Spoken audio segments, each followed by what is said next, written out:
Congo Réveil Info, la vérité. Abonnez-vous. Prenez place vers l'avenir.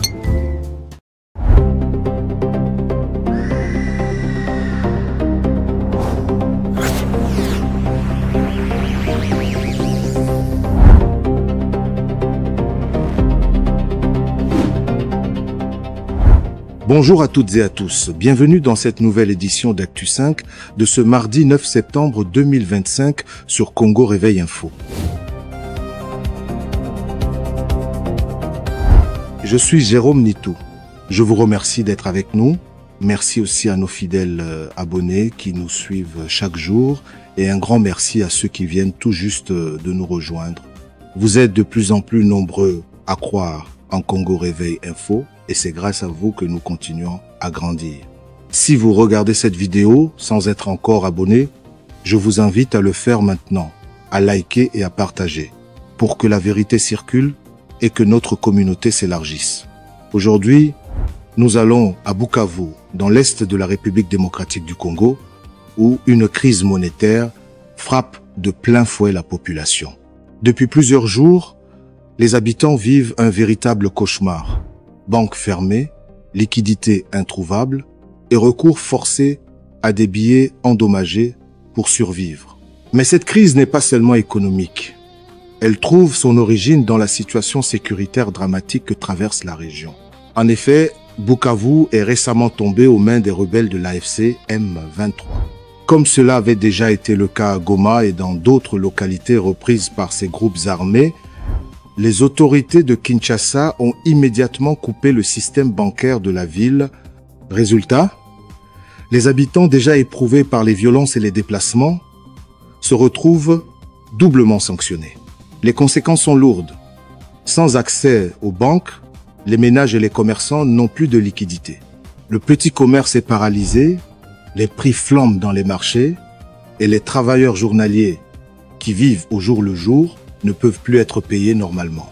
Pour survivre, les habitants en sont réduits à utiliser des billets abîmés, parfois déchirés ou tachés, comme unique moyen d'échange. Ce recours à une monnaie dégradée symbolise à lui seul l'effondrement de la confiance dans le système monétaire congolais. À travers la ville, on voit des scènes qui parlent d'elles-mêmes. Des mamans qui refusent un billet trop usé, mais finissent par l'accepter faute de mieux, des commerçants qui discutent longuement sur la valeur réelle d'un billet déchiré et des chauffeurs de taxi-moto qui hésitent à prendre un billet de 1000 francs dont une partie manque. Cette monnaie abîmée, devenue monnaie courante, reflète la misère et la détresse d'un peuple qui n'a plus de choix. Pour beaucoup d'analystes, cette stratégie de Kinshasa vise à asphyxier économiquement les zones sous contrôle rebelle. Mais sur le terrain, ce sont surtout les civils qui en paient le prix.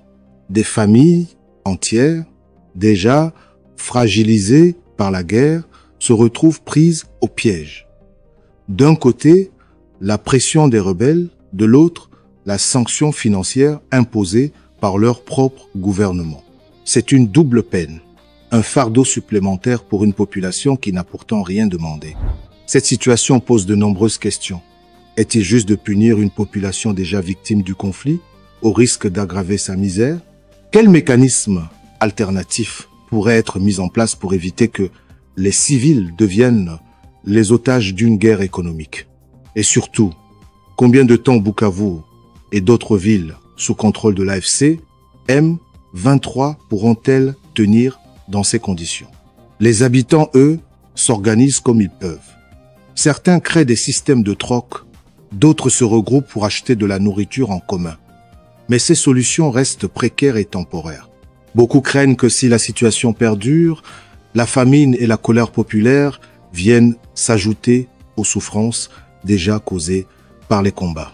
En attendant, la population n'a pas d'autre choix que d'improviser pour survivre, avec ces billets endommagés devenus monnaie courante.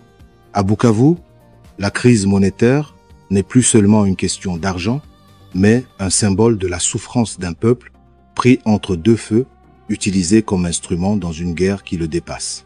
Merci de nous avoir suivis dans Actu 5. Merci encore à nos abonnés, anciens et nouveaux, pour votre fidélité et votre soutien.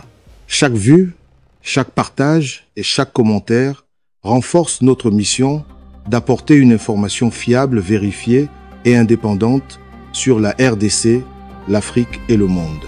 C'était le vôtre, Jérôme Nitou, depuis le studio de Congo Réveil Info. Au revoir et à demain.